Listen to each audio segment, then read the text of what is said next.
everyone. So I'm outside in my backyard and I've got a variety of vegetation out here. And what I really wanted to do was just to give you a quick little mini lesson on biomes. So a biome is in the hierarchy of how living things are organized, our environmental organization. Remember the triangle where we started with organisms. Organisms form populations, and then communities, and then ecosystems. Biome contains many ecosystems. And as we're talking about biodiversity globally, we're thinking about areas in our Earth system where we have, first of all, particular climate, because climate is going to determine the type of vegetation that's growing in a place, and the type of vegetation is then in turn going to determine what type of organisms can live there, what type of animals are there. So the term biome really is more of a geographic sort of classification than anything else. And when we first speak about a biome, we want to think about, okay, where on planet Earth, relation to the equator, is this particular area located? And so that's going to be the first designation. What is the latitude of the location, the environment? And that's going to determine the climate. So there are two important variables, or two important measurements, two important types of data that determine the climate of a biome. And that is, of course, average annual temperature and average annual precipitation. So I've got a backdrop out here of my backyard, which is kind of wild and overgrown, just lots of different types of vegetation. There's some trees, tall ones, woo, and some short ones, and there's plenty of yard work to be done. But I like a really treed area, and there's a lot of decomposition. I usually don't bag up all the leaves because I just leave them on the ground so that they can turn into soil and release that carbon and all important nitrogen back into the soil.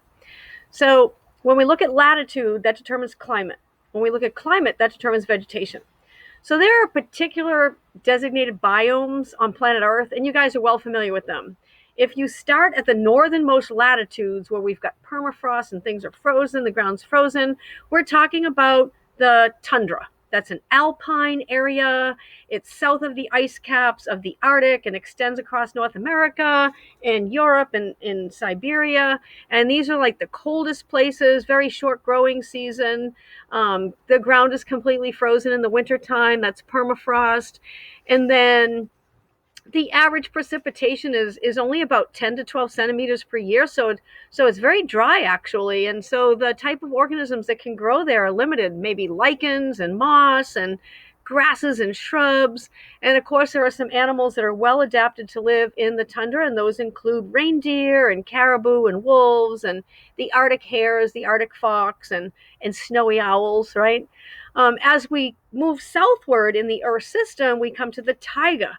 And the taiga extends just below the tundra, and the weather there is cold, but a little bit longer growing season. So you're going to start to see more trees, fir trees, spruce trees, and even some deciduous trees like willows and birch trees, and a little bit more diversity in organisms, rodents, birds, and insects now. Then you come into Virginia, or the latitude of Virginia, and we live in a temperate deciduous forest. So yes, we have coniferous trees here, but primarily the type of trees we have are deciduous.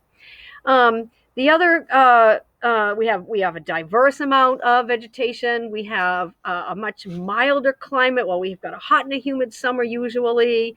Winters are cold, but here in the coastal area of Virginia where we are, we've got a more moderate climate, even though we're designated to be in the same biome as the western part of our state. Okay. Other biomes of which you're familiar with are grasslands, and grasslands can be tropical, they can be temperate, or they can be cold. So grasslands exist at all latitudes. We also have deserts. Deserts are major biomes. Deserts can be tropical, hot, they can be temperate, can even be cold. And hopefully you guys know that Antarctica is actually classified as a desert just because it is so incredibly dry. The temperature fluctuations in desert biomes can be really drastic. I'm about to the end of my video. The tropical rainforest and some shrubland or chaparral biomes are other biomes on Earth. So today you're going to delve a little bit deeper into the climate of these, and most importantly, what are we humans doing to impact biomes? Have a good class.